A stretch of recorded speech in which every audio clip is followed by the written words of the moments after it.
साहेब, काय सांगाल तुमचा स्नेह इतक्या वर्षापासूनचा होता, काय आठवणी सांगाल मेघे साहेबांच्या?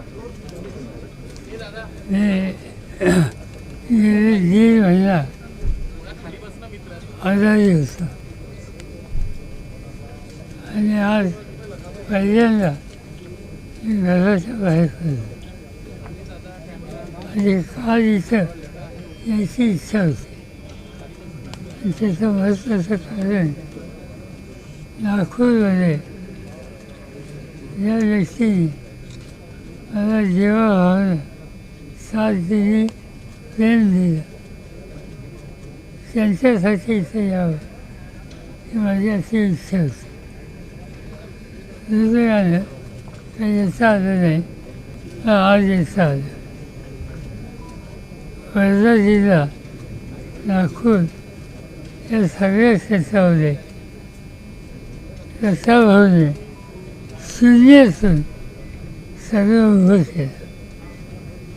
आणि त्यांची इच्छा होती की शिक्षण हे सामान्य कुटुंबाच्या मुलामुलीला मिळायला हवे आणि या क्षेत्रात त्यांची काम करायची इच्छा होती. आणि त्यामधून त्यांनी अतिशय उत्तम संस्था, कॉलेजेस, विद्यालय सगळं विदर्भात काढली आणि एक मोठं शैक्षणिक दालन त्यांनी लोकांच्यासाठी खुलं केलं. असा लोकांचा विचार करणार, कुणाला नाही म्हणायचं याची सवय नसते असा व्यक्ती म्हणून रस्त्यावरून आम्ही बघतो. आज ते आमच्यामध्ये नाही आहेत, पण त्यांनी यावर प्रेम दिलं आणि काम उभं केलं हे कायम राहील. त्याची नोंद कायम इतिहासात असते.